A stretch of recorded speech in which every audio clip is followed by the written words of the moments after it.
I woke up this morning and I felt like dissing some people. You feel me? I felt like dissing my doctor because I just don't think he knows what he's doing. And a lot of people tend to get into the medical field and they don't know what they're doing whatsoever. And, when they get to a point, they feel like they're done learning. Like they don't need to learn anymore and they're done listening to people. you know where do I get this idea from? My sister is becoming a doctor, not a full-on MD doctor, but a nurse practitioner. So in the hospital setting, would you call them doctor?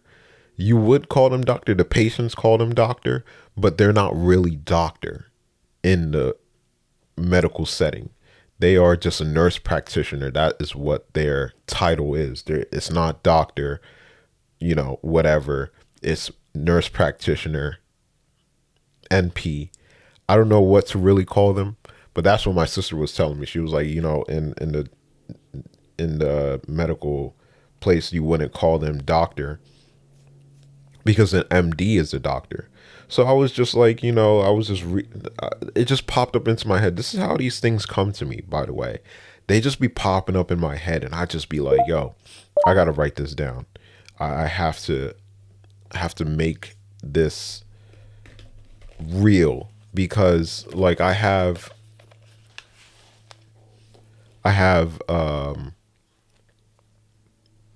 problems waking up and it's really hard on me to wake up.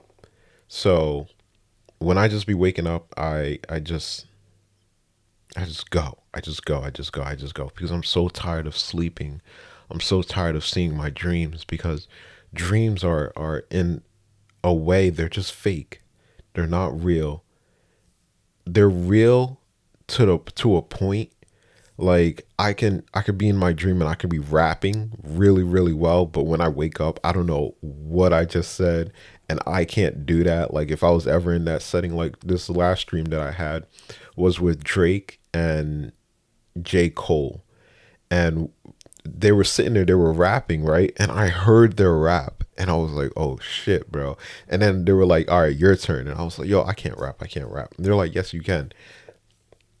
And then I started rapping and I started rhyming. Like I actually made sense. Like it was crazy. I was just like, no way. Like I'm actually really rapping. So then as soon as I was done with my second verse, when I say verse, I mean like it was a paragraph of words. And then the second verse came up, and then that was another paragraph of words. And then I was like, yo, I'm waking up and I'm writing this shit down. I'm writing this shit down because now I'm getting conscious in my dreams. Now it's just like, oh, you're actually there, my dude. So I'm sitting there like, okay, I gotta wake up. I gotta do this. I gotta do this. I woke up, wrote it out, and it didn't even make sense. Like I could even pull it up. Let me see. Let me pull it up real quick. So I was typing as fast as I could because I was like, yo, I gotta remember this. I gotta remember this. So I was like, what happens when you're chilling around with a couple of niggas around and you with a crown, and then next thing you know, you hear pass her around. So that was, see, it doesn't make sense. It doesn't make sense. Then it says, what happens when you're chilling with your nigga? What happens when you're chilling around, your nigga has a gun in hand while you have a pen in hand, riding your life away while that nigga is pulling triggers for fun all day. Then y'all chill and he has a gun and he pulls the trigger. Next thing you know, y'all start running. And I was listening to J. Cole's newest album and I was like, I don't know about this, bro. honestly, honestly, J. Cole, I was just like, I like uh Born Sinner, so I really like that album. That's a good album because he has different flows and everything like that. But this album, he does have different flows, There was this one song. What song was it? It was, oh shit. That's gonna get me copyrighted. I hope it doesn't. I hope it doesn't. Um, it was J. Cole. I'm about to like not care if I get copyrighted. I'm about to just like play as whatever I can. And the song was the Let Out. The Let Out is when he sings. I actually like when J. Cole sings in his songs. She Knows and Let Out. The Let Out. I don't really like the Let Out though. It's all right. It's good, but it's not hitting where She Knows was hitting. Like She Knows was hitting, bro. Like that song was, that was on a different level, bro. Like that was just like, yo, and she knows. She knows. And I know she knows. And I know she knows. I didn't really even read the lyrics. But J. Cole literally he said he spoke about this. He was like, you know, Jay-Z, I guess he was signed under Jay-Z. I didn't know who he was signed under. But Jay-Z would always be like, where's that radio hit on that album? You need at least two of them, right? And you can see what everybody's album kind of follows that flow. It's like two of them, but there's only some artists that can make the whole album really fucking good, really fucking good. Like that, that's a talent in of itself. That's a talent. And the only person that I've been able to listen to full on through and like know every single song as well because it was just that good was The Weeknd, and it was specifically the Kissland album. The Kissland album was top tier, new shit, new. Oh my gosh, I was just like, yo, bro, this is lit. This is fucking lit, and it came out. Uh, let me see, when did Kissland? September 10th, 2013. So 2013, I graduated 2012. 2013 was when I got with my new girlfriend. Me and my ex-girlfriend, we were on and off so badly. And this girl didn't even make it seem like she wanted me. And I was hearing so many stories about her cheating on me.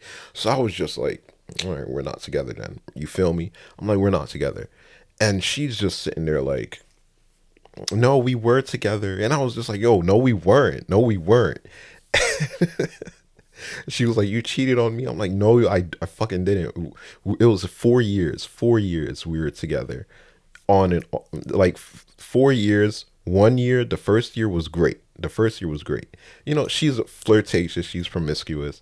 She got raped by her brother. So it tells you she tells you why she's the way that she is, and you have to accept it. But then, you know, in your right mind, you're like, no, I don't have to fucking accept this. Just like this medication. Like, half the time I feel fine. The other times I feel like straight shit. And I don't think I'm supposed to be feeling like this. So like I have to speak up. But anyway, Kissland came out, and I was with my ex girlfriend at that time, and I was sitting there listening to it, and he's talking about heartbreak, and he's talking about how his girl was a hoe, and I was just like, oh my gosh, bro, this is so true because I got with Catelyn just because she was a rebound. Like when people say rebound, I understand what they mean by rebound, bro. Rebound is that girl that you're not even sure is good looking, and you just need somebody to be there for you when you're breaking up with your other girlfriend that you fell in love with head over heels, and like you don't know what's going on. Like I was head over heels in love with Randy. I was just like, oh my gosh, I love you. But at the same time, I heard about her history, and I didn't take her seriously, but I took her as serious as I was supposed to. You feel me? I I'm I'm taking you as serious as I can. Like there's not, I can't get any more serious about you. You feel me? Like yes, in the back of my mind, I'm like, I don't think I'm ever gonna marry this girl and blah blah blah. Okay, so maybe I wasn't as serious as I'm thinking, because if I was serious, what should have happened. This is what should have happened. This is why we broke apart. And I know why Randy wanted to break up with me. I understand it. We're having sex. We're having sex with no condom. We're like 17 years old. And I'm like freaking out about her getting pregnant. And then one day she finally does get pregnant. And I know the night that she got pregnant. That's the crazy thing. Like, that's how much I was invested in this fucking relationship. I was just like, we had sex and everything, and then I was we were like, yo, let's go to sleep. And I was like, okay, okay. Now, because the only reason why I know the time that this happened was because Randy was like, oh, I think I remember when it happened. I know the night that it was that this baby was conceived. And I asked her, I was like, yo, can I sleep inside you? Can we go to sleep with me inside you? And she's like, yeah, sure. And what happens, if people don't realize this, but after you nut, after a guy nuts, like the next 15 minutes is volatile because more cum just comes out. It just trickles out at the end. Just more cum. And she was like, yo, I think it was that time that you slept inside me that night. And because she, she's been tracking her shit. And I was just like, oh, damn, whatever, whatever. And I was like, we can't have this baby. My parents are going to kill me. That's what the only thing on my mind. But what if it was reversed? What if I was like, okay, can we get married then? And then she would have been like, oh my gosh, yes. She would have been happy. She was happy with me. I was happy with her. And if I just went that route, instead of saying, no, we're going to abort this baby, like, we're not going to have this baby, like, Randy was distraught. And I can tell, and maybe she was having, like, that thing that you get depressed after getting pregnant? When you see the baby, like, you don't really want the baby anymore. Like, that's what she had with me, where she's like, I don't even want to see you anymore. And, and I guess I got a little bit distraught, but honestly, I got distraught because our relationship started falling apart after that. You know what I mean? So I knew why she acted the way that she acted. And if I changed up the things that I was doing and the things that I've said and stuff like that, and as long as she kept me around, you feel me? Like, definitely would have came out differently. It would have came out differently. But yeah, back to the main story. So I was sitting there. I was like, I woke up and I was like, yo, bro, I gotta write some shit down. And I was just like, let me write this down. So this is what I said. So honestly, I don't even know why I talk to doctors. You're just talking to someone that has good memory, maybe even photographic memory. I'm putting them on a pedestal, you feel me? But you soon find out that's as far as their intelligence goes. They're just regurgitating a book to you and they're guessing the rest of the way. They don't have real talent. I mean, think about it. As long as you're good at science, you get a flimsy piece of paper. I don't know why people are so fascinated with them. What are they called? Socialists? As long as you get a degree, you're mating material? Fuck you and your degree. I know you're eyeing shit. Drug me up so fucking bad now nothing works. I wrote that, and that's how I be waking up. Like, sometimes I wake up, I write a lot more, but like, now I know I can't write as much as I want to because, there's extenuating circumstances that have to happen for me to write more. And it's getting dangerous at this point. Like, my heart be racing and I can't really like function outside of the house. Like, it's really, really bad.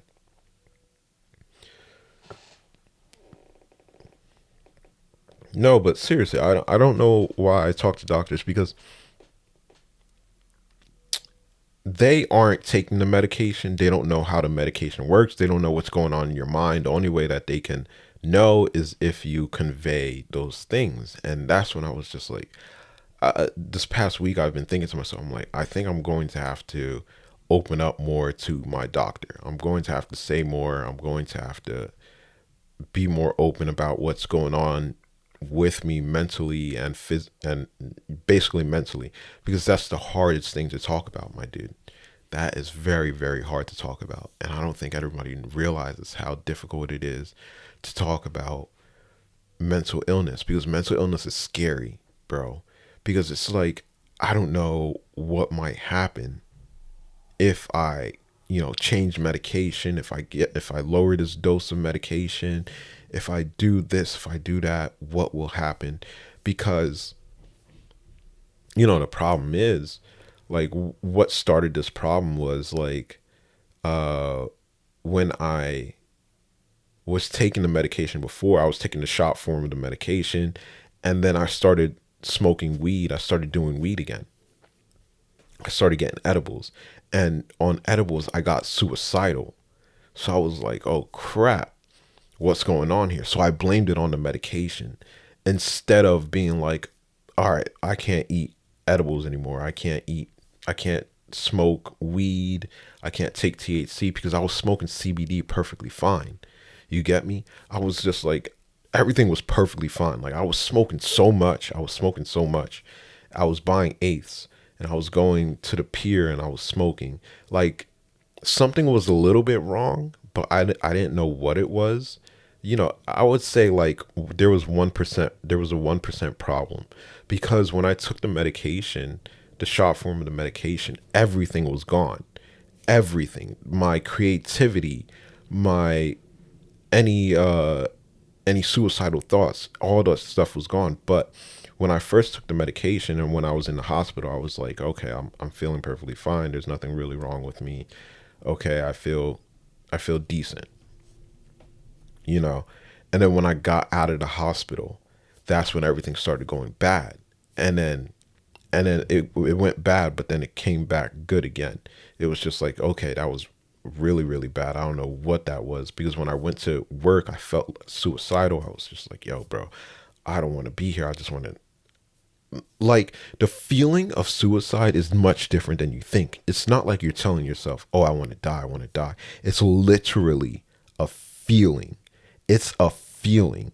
Like, it's a ball of energy, that negative energy, a ball of negative energy. And you're just like, whoa, dude, I don't feel right. I don't feel good. I should have went back to the hospital, but I didn't. I was just like, I have to work. And this is how I feel like at work. I feel very, very bad at work. So then I just keep it going. I just keep it going. And I don't say anything about it. And like, what you're supposed to talk about these things. You're supposed to say, yo, doc, I'm feeling suicidal. I'm sorry. Like, there's nothing else I can say or do about this feeling. There's nothing you can do about the feeling. It's unfortunate. It happens. And when it happens, you need to talk and tell your doctor that right away, so that either they can like lower the dose, because that's the one thing that I've noticed that helps with the medication. It's just like, if you're feeling suicidal, if you're feeling all these feelings, it's because the medication is most likely too high. There's too much going on. There's too much going on, because um even with a short amount, a small amount, I still felt suicidal. Like, I didn't know what it was. It was just something about the medication that made me feel suicidal. Every single time I took it, I've had bouts of suicide. And it's just like, oh my God. But every single time I got off it, the suicidal attempts went away. So that's when I got confused. I was just like, oh my gosh, I think it's this medication. This medication is messing me up. I'm not going to take it anymore. And it's not like high blood pressure medication, where if you don't take it, the only thing that happens is if you get a stroke. All right, you get the stroke, but that only affects you. Now, with mental health, the whole family gets affected. And if somebody takes it to heart, they can really screw you over later on in life. They could take away your rights. They could do some really fucked up shit to you and not even think about it.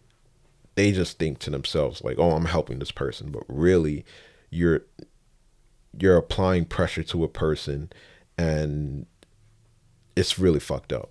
So that's what the route my family took. They got guardianship over me, and my most irresponsible sister gets coverage of my money, and she's the one that's doing all these things because she knows the ins and outs of the law and everything like that. She's really good at that stuff.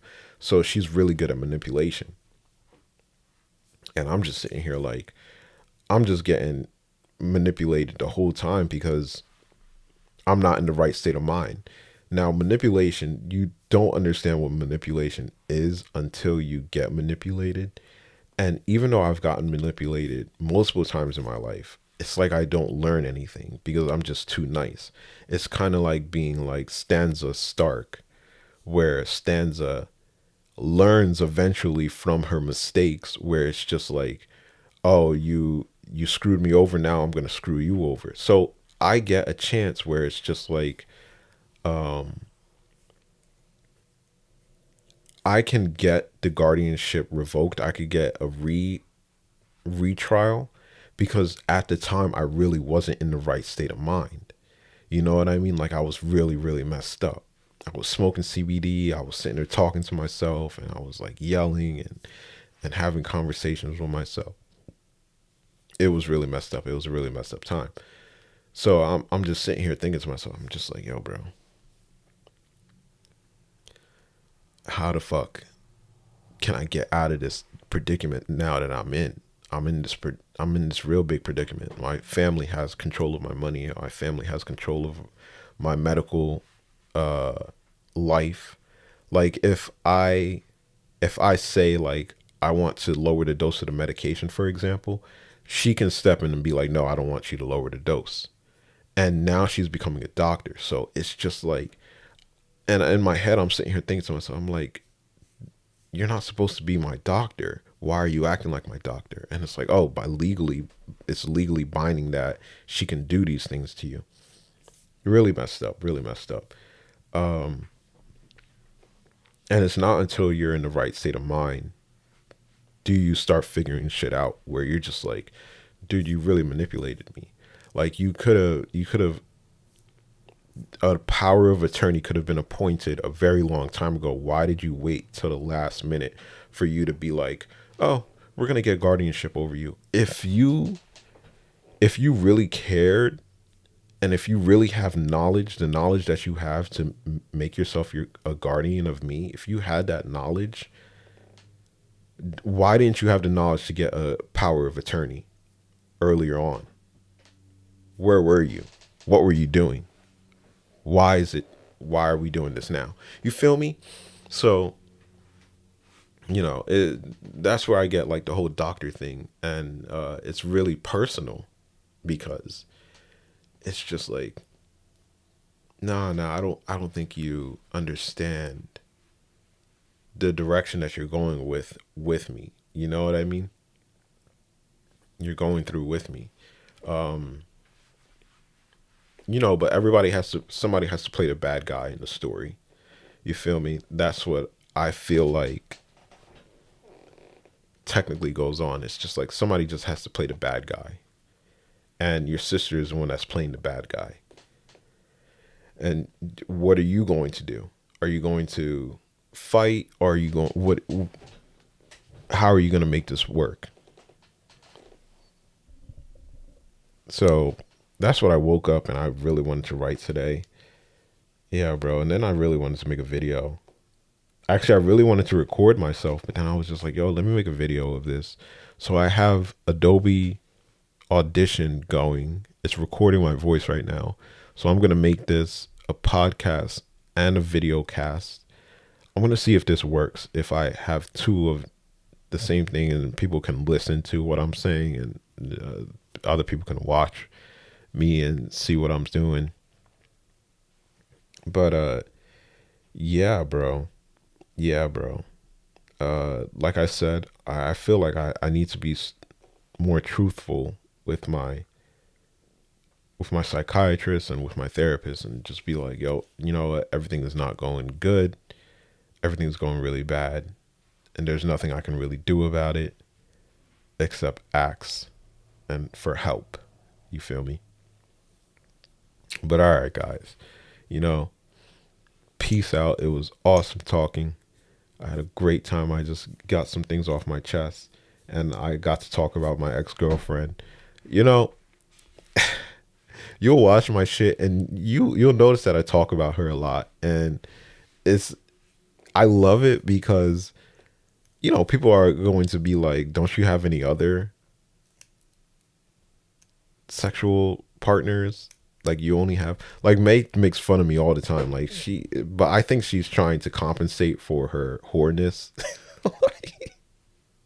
Like she's just trying to compensate, and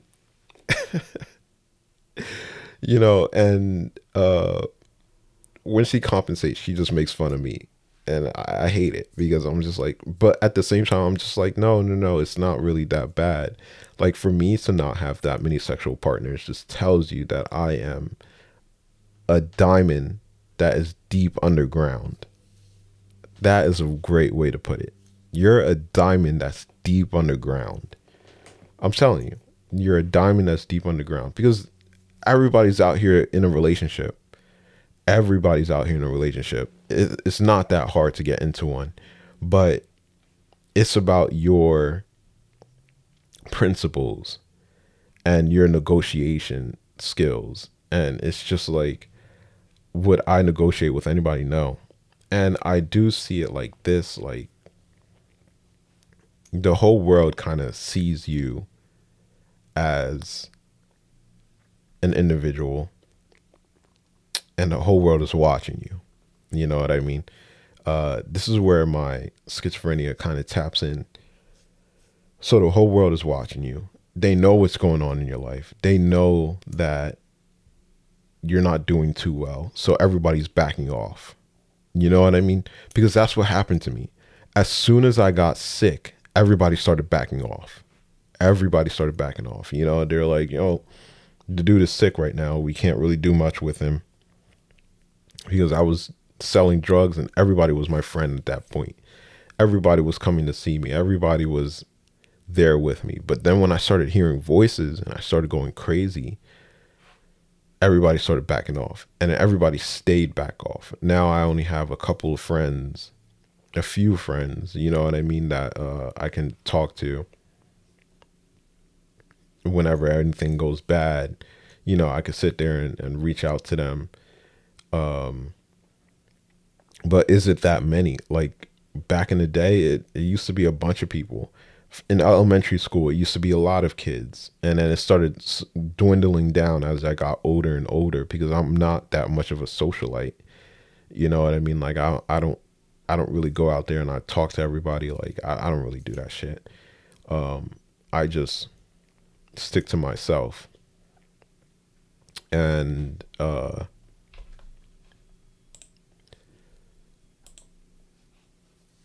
don't know why that camera is still messed up. The screen is supposed to be on.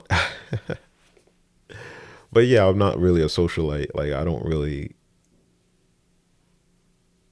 go out there and try to talk to everybody. Like I'm really just a person that just kind of sticks on my own, and that's basically it. And all I wanted was a wife in a white house with a picket fence. I feel like that is ingrained in us. Like in the Matrix where we're all in little pods. When we're in this little pod, it was ingrained in us that we have. Hold on, I want to see something. Okay, so it does show the screen, so I have to fix the other one. But this is my screen. This is basically what it's showing. I don't know why it's making that sound. I don't know what that is. But yeah, whatever, bro. I'm gonna end it here. Peace out, guys. Hope you have a great day.